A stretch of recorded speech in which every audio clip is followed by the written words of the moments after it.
श्रोताओं, आज हमारे समाज में नफरत का बोलबाला है।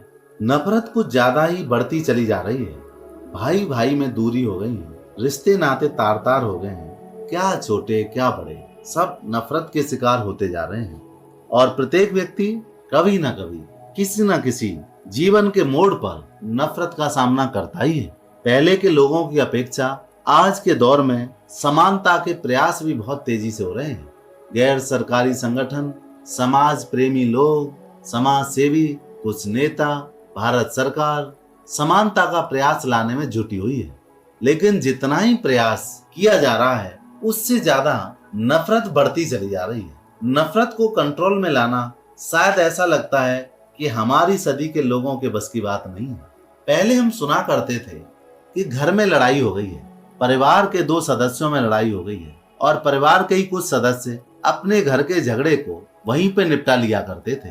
और फिर कभी कभार परिवारों में आपस में भी लड़ाई होती थी। एक परिवार दूसरे अपने पड़ोसी या दूर के परिवार से लड़ झगड़ बैठता था, तो होता क्या था, दोनों परिवार अपनी शिकायत लेकर पंचायत में पहुंचते थे, और पंचायत जो है उन दोनों परिवारों का सुलहनामा करा देती थी, और दोनों परिवार खुशी खुशी पंचायत का निर्णय मानते हुए अपने घर चले आते थे। लेकिन ये नफरत व्यक्तिगत जीवन से निकलकर पारिवारिक जीवन में आई, और पारिवारिक जीवन से ये समाज में फैल गई। आज एक गांव दूसरे गांव से लड़ाई कर बैठता है, और न सिर्फ गांव, अब तो देश एक दूसरे से लड़ाई कर रहे हैं। अब आप सोचिएगा, जब देश में बैठे हुए बड़े बड़े हाकिम, बड़े बड़े मंत्री और बड़े बड़े सलाहकार समस्या को नहीं सुलझा पा रहे हैं और युद्ध का रूप ले रही है वो समस्या, तो सोचिए आप, ये नफरत है कितनी बड़ी आग जो जलाकर भस्म कर दे रही है मानवता को। श्रोताओं, ये नफरत रूपी आग इंसान के दिल में होती है। इसका स्थान इंसान के हृदय में होता है, और कब धीरे धीरे धीरे धीरे धीरे धीरे इंसान के हृदय पर एक कब्जा कर लेती है, हमें पता ही नहीं चलता। श्रोताओं, नफरत ने न जाने कितने रिश्तों को इस नफरत रूपी आग में जलाकर खाक कर दिया है, और कितने ही घरों के दीपक बुझा दिए हैं। नफरत और ईर्ष्या एक सिक्के के दो पहलू हैं। श्रोताओं, ईर्ष्यालु व्यक्ति का चरित्र इसलिए भी भयंकर हो जाता है क्योंकि ऐसा आदमी कभी अपने जीवन में संतुष्ट नहीं हो पाता है।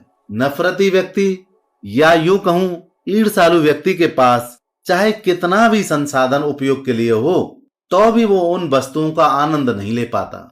उसके पास संतोष नाम की कोई चीज नहीं रहती है, क्योंकि वो आदमी अपनी उपलब्धियों से ज्यादा दूसरों की उपलब्धियों पर ध्यान देता रहता है, और उन्हें देख देख कर कुढ़ता रहता है, और अपने मन में नफरत और ईर्ष्या उस व्यक्ति के प्रति ले आता है। श्रोताओं, अपने मन में किसी के प्रति नफरत रखने से बहुत ही बड़ा नुकसान होता है, क्योंकि हमारा हृदय कोमल होता है, और कहा जाता है कि हृदय में प्रभु वास करते हैं। इसलिए श्रोताओं, हृदय के विचारों को शुद्ध रखना भी इंसान का परम कर्तव्य है। आपके हृदय के विचार आपको ही शुद्ध रखने हैं। समाज में तो विचारों का कूड़ा उड़ रहा है, वो कभी भी हमारे हृदय रूपी सिंहासन को गंदा कर सकता है। साथियों, क्या इस नफरत के शिकार आप तो नहीं हैं? अगर आप भी इस नफरत के शिकार हैं, इस नफरत रूपी आग से बचिए और दूसरों को भी बचाइए। और श्रोताओं, चिड़चिड़े स्वभाव वाले व्यक्ति अपने संबंधों को अपने प्रियजनों से पूरी तरह बिगाड़ लेते हैं, क्योंकि वो कभी भी अच्छा रवैया अपने दोस्तों के साथ, अपने परिवार के साथ, अपने रिश्तेदारों के साथ या अपने सगे संबंधियों के साथ रख नहीं पाते।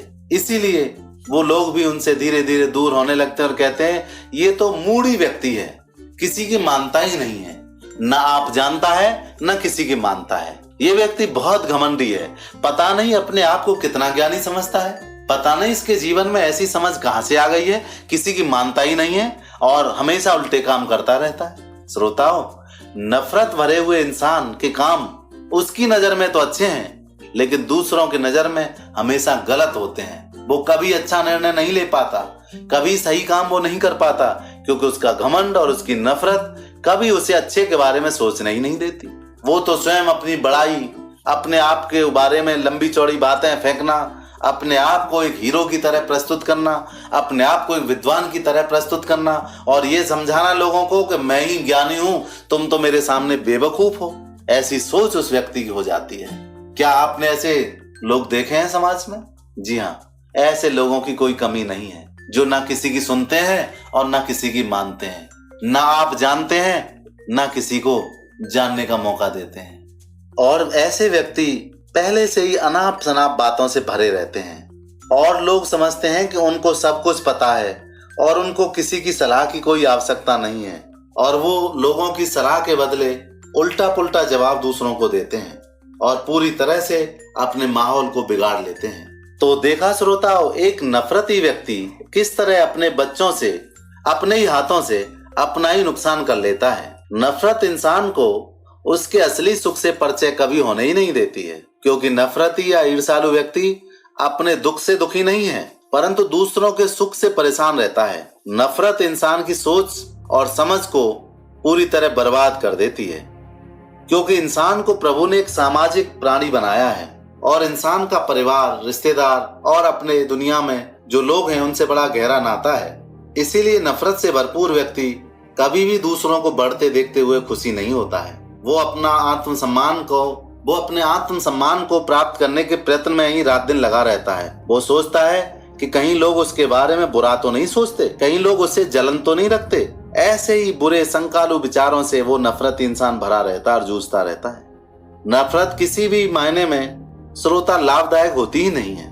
दूसरों के अपमान के चक्कर में स्वयं के सम्मान को भी वो इंसान बर्बाद कर लेता है जो अपने दिल में नफरत रखता है।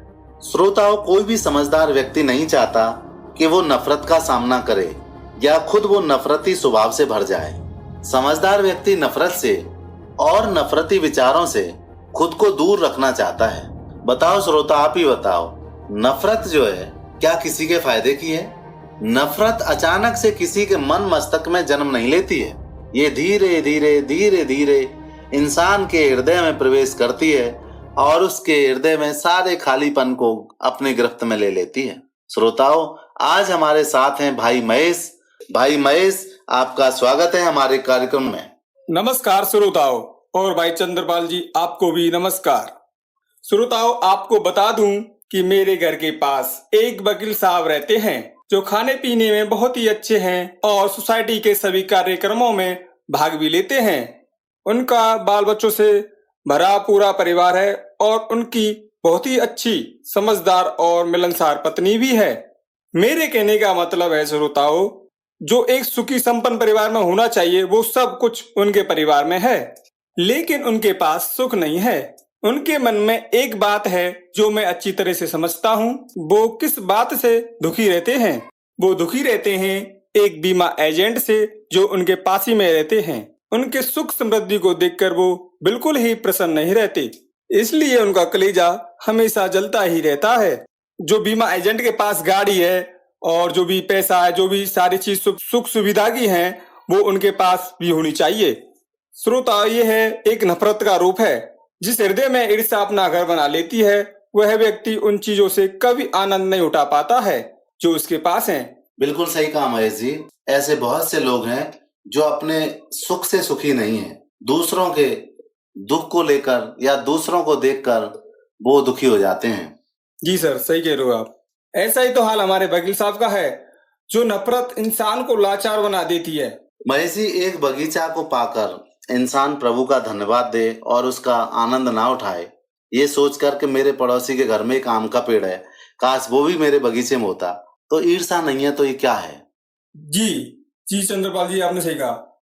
श्रोताओ, नफरत की बहन ईर्ष्या है और ईर्ष्या की बेटी का नाम निंदा है। महेश जी, कहीं आप किसी परिवार के सदस्यों के नाम तो नहीं बता रहे? नहीं सर, ये तो बोल दिया, बड़ों बूढ़ों की कहावत में आ जाता है। हाँ, ये जो है अवगुण है साथियों। जी ये सर, किसी परिवार के सदस्यों के नाम नहीं है। जो व्यक्ति ईर्ष्यालु होता है वो व्यक्ति निंदक भी होता है। आपने कहावत तो सुनी होगी, जो गड्ढा दूसरों के लिए खोदा जाता है वही उस गड्ढे में गिर जाता है। बिल्कुल सही कहा महेश। एक और खास बात यह, संसार में कोई भी मनुष्य निंदा से गिरता नहीं है।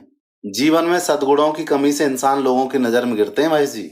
उन्नति भी तभी होती है जब इंसान अपने चरित्र को बनाए रखता है और सद्गुणों को भी बनाए रहता है। श्रोताओं, ईर्ष्या का काम जलाना है, परंतु सबसे पहले ईर्ष्या उसी व्यक्ति को जलाती है जो जिसके मन में जन्म लेती है। आप भी ऐसे बहुत से व्यक्तियों को जानते होंगे जो ईर्ष्या, द्वेष, निंदा, नफरत आदि अवगुणों से भरे पड़े हुए हैं। हाँ, वो ऐसे लोग इसी फ्राक में रहते हैं महेश जी कि किसी से थोड़ी सी कहासुनी करने का मौका मिल जाए और अपने मन की सारी भड़ास निकाल लें। आपने देखा भी होगा कि कोई छोटी मोटी गलती हो जाए, जबकि वो गलती नजरअंदाज करने लायक है, तो भी लोग भड़क उठते हैं उसके ऊपर, तो भी लोग पूरी तरह टूट पड़ते हैं। श्रोताओं, जो लोग अवगुणों से भरे हुए हैं वो अपने जीवन को कभी आगे नहीं बढ़ने देते। ऐसे ही लोग अपने जीवन की तरक्की में खुद ही बाधक बन जाते हैं। जी सर, कुछ लोग बहुत ही चिंतित होते हैं अपने स्वभाव में। सर, आपको पता है कुछ लोग चिंता को चिता के समान बताते हैं। जो कोई इंसान बड़ी चिंता में फंस जाता है ना सर, समझ लो उसकी जिंदगी तो बेकार ही हो गई। बिल्कुल सही कहा महेश जी, चिंता बिल्कुल चिता के समान है, और चिता तो मुर्दे को जलाती है, पर चिंता तो जिंदे व्यक्ति को जलाती रहती है। ईर्ष्या दूसरों को देखकर उत्पन्न होने वाला अवगुण है। एक भिखारी करोड़पति से नफरत करता है क्योंकि वो उसकी बराबरी नहीं कर पाता। आपने ये भी देखा होगा महेश जी, शरीफ लोग भी टेंशन में रहते हैं कि ये लोग कहीं हमसे जलन तो नहीं रखते हैं, ये व्यक्ति कहीं हमारे बारे में बुरे तो नहीं है, परंतु वो नजरअंदाज कर देते हैं। उनकी टेंशन ज्यादा देर उनके दिमाग में नहीं रहती।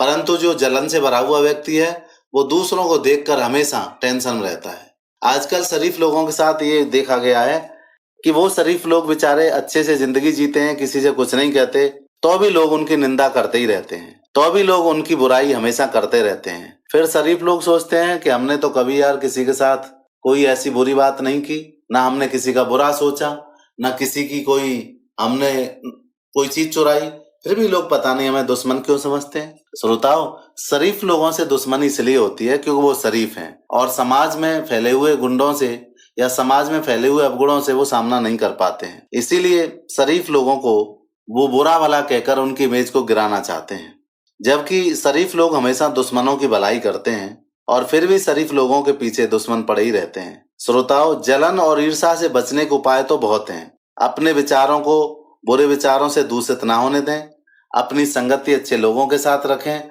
अपने कामों में व्यस्त रहें।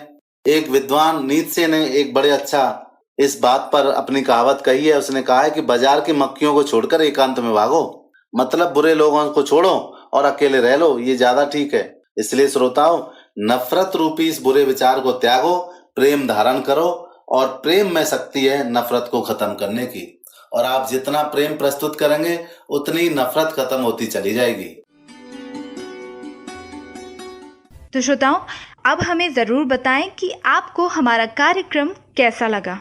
अगर आप हमें कुछ सुझाव देना चाहते हैं या फिर आप अपने अनुभवों को हमसे बांटना चाहते हैं तो हमें ज़रूर लिखें। हमारा फ़ोन नंबर है 8860088827। जी हाँ, 8860088827।